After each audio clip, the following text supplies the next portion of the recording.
Monday morning, I had already made 47 decisions. It's 9:47 a.m. I had made plans upon plans and I was completely paralyzed. This is what decision fatigue looks like for a founder, and nobody talks about it.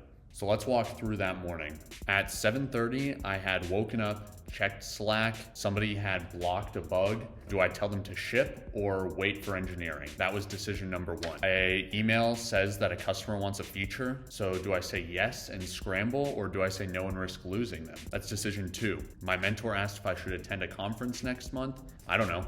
That's decision three. That's actually like 12 decisions in one. Cost, timing, who goes, what do we need to skip to make it happen? At 8:15, I had gotten to work. I opened my to-do list. There's 23 items. Which one do I start? That's decision 15. Someone messages me, got a second. No, but I say yes anyways. Decision 16. By 9:47, I've answered 31 messages. I've joined 2 quick calls, and I've made 47 micro decisions. And here's the thing, none of them are wrong to make. They were all reasonable. They all needed an answer, but I was exhausted and I hadn't started one thing that I actually needed to do that day. So it actually hit me. I don't have a productivity problem. I have a decision-making problem.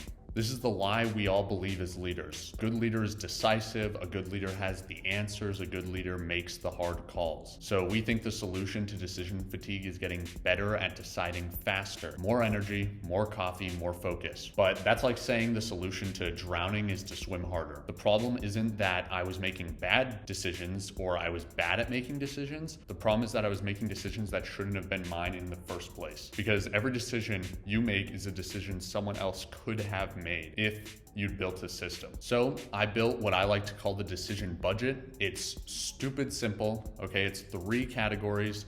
Every recurring decision goes into one of them. Category 1 is for only me. These are the decisions that genuinely require my judgment, my context, my specific brain, strategic bets, hiring, pricing, fundraising, product direction, all that. I protect these, I give them my best hours, I don't rush them. Most founders think 80% of their decisions are only me. In reality, it's closer to like maybe 10%.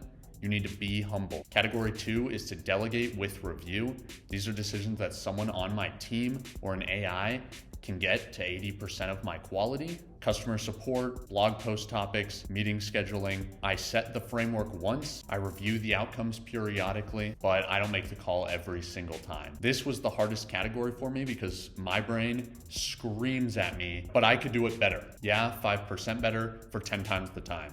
That's a bad trade. Category 3 is fully delegated. These are decisions that I never have to see. Which email to use, which snacks to order, what day to hold the all hands. These are decisions I never have to see. Here's the thing, categorizing the decisions took me 2 hours on Sunday. It was painful, boring, but it was necessary. But once I had the list, everything changed. Monday morning, someone messages me, should we extend the customer's trial?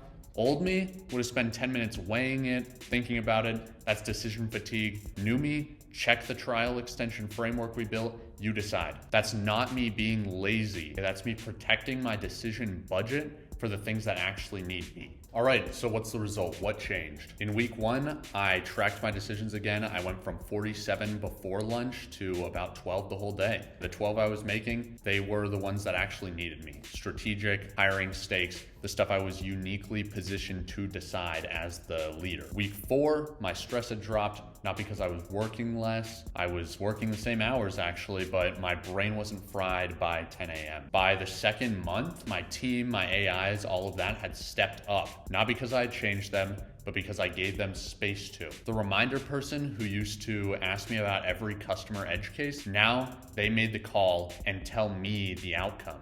And you know, their decision is better than me half the time because they're closer to the customer. Here's the thing nobody tells you about leadership. Your job isn't to make the right decision.